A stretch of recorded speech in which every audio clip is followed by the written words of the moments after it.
Divinity Original Sin 2 has finally made its way to the Xbox One, and it's a treat for any RPG fan. This game offers an immersive and deep world with thousands of possible dialogue options that affect quests as well as the overall story. Now, we're no divine, but if you stick to our 5 tips, you might find yourself on your way to becoming one. Tip number 1, Gift of Gab. This game offers many talents that players can specialize in, but one that is easily overlooked and almost essential for any party is the Pet Pal talent. As you adventure through the lands, you'll come across quite a few animals. These animals may seem irrelevant or just fluff to make the game seem more alive, but they're far more valuable than that. When you're making a character or choosing a talent to gain, it's a great idea to teach at least one of your party members the Pet Pal talent. This will give that party member a smashing new ability that allows you to communicate with animals. As you talk to animals along your journey, you'll learn that they have some useful insight on quests and the surrounding area. Some animals even offer quests themselves, which can yield some pretty amazing loot. Tip number 2, know your class.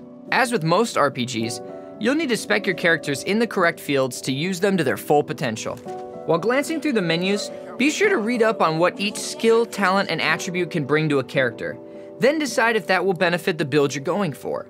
For example, if you have a character with a plethora of fire abilities, you may just want to toss some points in pyrokinetic to up the fire damage. Players have spent hours creating online guides to creating optimal builds that will match your desires to a T, so be sure to check online if you're looking to create an almighty being. Tip number 3.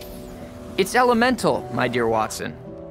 Some enemy attacks contain elemental properties that can cause a lot of issues on the field. Though these attacks can hurt, many of these attacks can be used to your advantage. Fire can be destructive on its own, but if paired with a well-placed oil barrel or pool of poison, you'll have an explosive time. Adding water on the field can make enemies become far easier to freeze and shock, while also providing a slight resistance to fire. Tossing poison on the field can give undead allies a nice little HP pool. Tip number 4, get some sleep. One item that can be easily overlooked is the bedroll. You can find one early on the ship to Fort Joy. Now this item might look like vendor trash, but it's an amazing one to keep with you. If equipped to your hotbar, it will allow you to rest. Though it can only be used outside of battle, you'll be able to regain health as well as a rested buff. The best part is this bedroll has infinite uses. It's essentially a bottomless health potion, which can be a major help in the early stages of Divinity, since you might not have a healer class character or a healing skill just yet. Tip number 5, mistakes in battle. Now let's face it, we aren't perfect.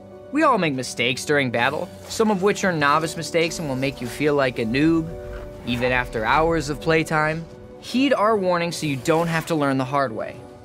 First off, don't try to walk past enemies to target other enemies. There's a talent called Opportunist that most foes have. So when you get in melee range, they will strike you immediately, even if it's not their turn, essentially wasting AP and most likely your turn.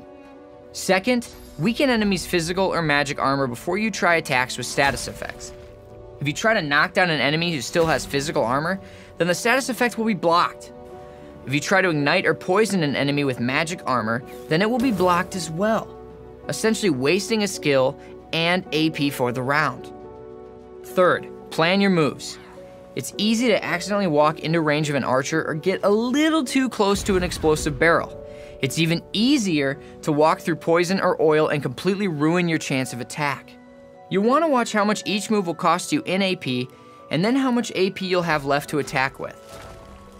And fourth, you don't have to use all your AP. Any AP left can be used by a character in their next turn. Though Divinity Original Sin 2 has been out for the masses on PC, it's only in game preview for Xbox.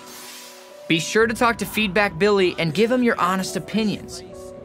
The story is vast, and the amount of branching paths and unique side quests makes the game feel as if it's overflowing with content.